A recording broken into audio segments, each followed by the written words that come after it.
दोस्तों, करीब 2 महीने पहले 22 अप्रैल 2025 को पहलगाम में एक आतंकी हमला हुआ था। इस आतंकी हमले में 4 आतंकी पाकिस्तान से आए। उन्होंने पहलगाम में 26 नागरिकों की जान ले ली और उसके बाद वो फरार हो गए। अभी तक पता नहीं चला है कि वो आतंकी कहां पर हैं। लेकिन आपको याद होगा कि जम्मू कश्मीर पुलिस ने इस घटना के कुछ दिन बाद 3 स्केच जारी किए थे और यह दावा किया था कि ये 3 स्केच उन्हीं आतंकियों के हैं जिन्होंने इस बर्बर घटना को अंजाम दिया।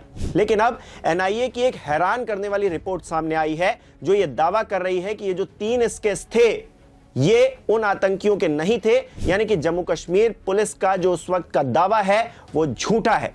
ऐसे में लोग ये कहने लगे हैं कि सरकार से एक बहुत बड़ी चूक हो गई है पहलगाम को लेकर, जो उन 26 परिवारों पर भारी पड़ने वाली है जिन्होंने अपनों को खो दिया। नमस्कार, मेरा नाम हिमांशु मिश्रा है। आप देख रहे हैं 4PM न्यूज नेटवर्क। दोस्तों, पहलगाम की घटना की जितनी निंदा की जाए उतनी कम है। पाकिस्तान ने जो कायराना हरकत की है उसकी वजह से ही हमें ऑपरेशन सिंदूर लॉन्च करना पड़ा। तमाम आतंकी ठिकानों को हमने निस्तानाबूद कर दिया। भारतीय वायुसेना ने अपने शौर्य का, पराक्रम का जो परिचय दिया वो पूरी दुनिया ने देखा। लेकिन सवाल यहीं आकर अटक जा रहा है कि आखिरकार वो आरोपी, वो आतंकी कहां हैं जिन्होंने हमारे निर्दोष लोगों की जान ले ली। जम्मू कश्मीर पुलिस की तरफ से जो स्केच जारी किए गए थे उस पर भी अब सवाल खड़ा हो रहा है एनआईए की जांच के बाद में। क्या जानकारी है, क्या कुछ रिपोर्ट आई है, जरा इस खबर में देखिए। दोस्तों, इंडिया.com की यह खबर है, उनकी वेबसाइट पर लगी है। लिखा है, पहलगाम हमले में बड़ा खुलासा, जारी किए गए स्केच से अलग हैं आतंकी, एनआईए की जांच से मचा हड़कंप। एनआईए को कुछ तस्वीरें मिली हैं जिनका इस्तेमाल असली हमलावरों की पहचान के लिए किया गया। इन तस्वीरों से साबित हुआ कि हमला पूरी साजिश के तहत हुआ और हमलावर पहले से ही इलाके में मौजूद थे। इस घटना में स्केच को लेकर क्या कहा जा रहा है दोस्तों, इस खबर में लिखा है, हमले के बाद जम्मू कश्मीर पुलिस ने जिन 3 संदिग्धों हाशिम मूसा, अली भाई उर्फ तलहा और आदिल हुसैन ठोकर के स्केच जारी किए थे वे अब गलत साबित हुए हैं। असल हमलावरों में से एक की पहचान सुलेमान शाह के रूप में हुई है, जो पहले भी एक सुरंग पर हुए हमले में शामिल रहा है जिसमें 7 मजदूरों की जान चली गई थी। उसके एक साथी की मौत हो चुकी है। एनआईए को सुलेमान शाह के फोन से कुछ तस्वीरें मिली जिनका इस्तेमाल असली हमलावरों की पहचान के लिए किया गया। इन तस्वीरों से साबित हुआ कि हमला पूरी साजिश के तहत हुआ और हमलावर पहले से ही इलाके में मौजूद थे। खबर में आगे लिखा है दोस्तों, एनआईए और दूसरी केंद्रीय एजेंसियों ने जब गिरफ्तार परवेज और बशीर को तस्वीरें दिखाई तो उन्होंने तुरंत पहचान लिया कि ये वही लोग थे जो हमले से 2 दिन पहले उनके घर आए थे। साथ ही कई स्थानीय चश्मदीदों ने भी तस्वीरों की पुष्टि की है। ये तस्वीरें कश्मीर में मारे गए एक आतंकी जुनैद के फोन से मिली थी। इसके बाद जांच एजेंसियां अब सुलेमान शाह की भूमिका पुराने आतंकी हमलों जैसे कि अगस्त 2023 के कुलगाम में 3 जवानों की हत्या और मई 2023 में पुंछ में एयरफोर्स जवान की हत्या में, इस पूरे मामले में खंगाल रही हैं, जांच पड़ताल कर रही हैं।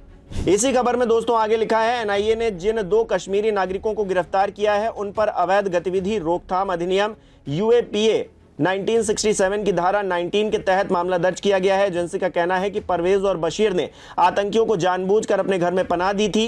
इस जांच में एनआईए ने 200 से ज्यादा लोगों से पूछताछ की जिसमें पोनी ऑपरेटर, फोटोग्राफर, दुकानदार भी शामिल हैं। सूत्रों के मुताबिक परवेज की एक जान पहचान पोनी ऑपरेटर से भी थी और उनकी पत्नियों के बीच आतंकी के आने की चर्चा भी हुई थी, जिससे साजिश और गहरी साबित हो रही है।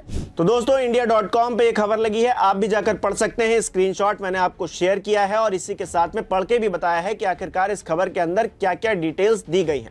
2 लोगों को गिरफ्तार किया गया और उसके बाद एनआईए की जांच में क्या क्या मिला है, ये सब कुछ इस खबर में लिखा हुआ है। और इस खबर को लेकर अब सियासी बखेड़ा खड़ा हो गया है। कांग्रेस पार्टी ने इस पूरे मामले पर क्या कहा है, जरा उनका ट्वीट देखिए। इंडिया.com की इसी खबर का हवाला देते हुए कांग्रेस पार्टी लिख रही है, पहलगाम आतंकी हमले के तुरंत बाद मोदी सरकार ने 3 आतंकियों के स्केच जारी करवाए थे। अब इंडियन एक्सप्रेस की खबर के मुताबिक जो स्केच जारी किए गए उनमें से एक भी आतंकी पहलगाम हमले में शामिल नहीं था। दरअसल 4 दिसंबर 2024 को जुनैद नाम के एक आतंकी को मारा गया था। उसके फोन से एक तस्वीर मिली थी, उसी के आधार पर जल्दबाजी में आतंकियों के स्केच जारी किए गए। सवाल है, पहलगाम जैसे नृशंस आतंकी हमले की जांच में मोदी सरकार द्वारा ऐसी लापरवाही क्यों बरती गई? क्या ये नरेंद्र मोदी और उनकी सरकार का हेडलाइन मैनेजमेंट का तरीका था ताकि ये दिख सके कि सरकार इस पर कुछ कर रही है? हमले के तुरंत बाद जल्दबाजी में मोदी सरकार ने बिना वेरिफिकेशन करवाए ये स्केच क्यों जारी किए? क्या पुलिस पर स्केच जारी करने के लिए कोई ऊपरी दबाव था? आखिर पहलगाम हमले में शामिल आतंकी कहां छिपे हैं, वो कौन है और उन आतंकियों को कब मारा जाएगा। पहलगाम हमले को 2 महीने बीतने के बाद देश ये सवाल पूछ रहा है। इसके अलावा देखिए कांग्रेस पार्टी की ही तरफ से सुप्रिया श्रीनेत क्या लिख रही हैं। वो लिख रही हैं, इंडियन एक्सप्रेस की खबर है, उसी खबर का हवाला इन्होंने भी दिया है और कहा है कि पहलगाम हमले के बाद जिन आतंकियों के स्केच सरकार ने जारी किए थे वो असल में पहलगाम के दरिंदे थे ही नहीं। आनंद फानन में लीपापोती करने के लिए किन्हीं और आतंकियों की तस्वीर निकाल दी गई। 2 महीने से ढूंढा किसे जा रहा है, सरकार चल रही है या फिर सर्कस। सुरेंद्र राजपूत जो कि कांग्रेस पार्टी के ही नेता हैं, प्रवक्ता हैं, वो लिख रहे हैं इसी इंडियन एक्सप्रेस की खबर के हवाले से कि क्या अब तक आप सब जानते हैं कि हत्याओं और आतंक का ये खेला। इंडियन एक्सप्रेस का बड़ा हैरतअंगेज खुलासा, पहलगाम आतंकी हमले के बाद जिन आतंकियों के स्केच जारी हुए उनकी सूरत वाले एक भी आतंकी हमले में शामिल नहीं है। मतलब ये स्केच उन आतंकियों के हैं ही नहीं जिन्होंने हमारे लोगों को धर्म पूछकर मारा। ये सिर्फ लापरवाही है या वोट बटोरने की बीजेपी आरएसएस की चाल। Pulwama question mark.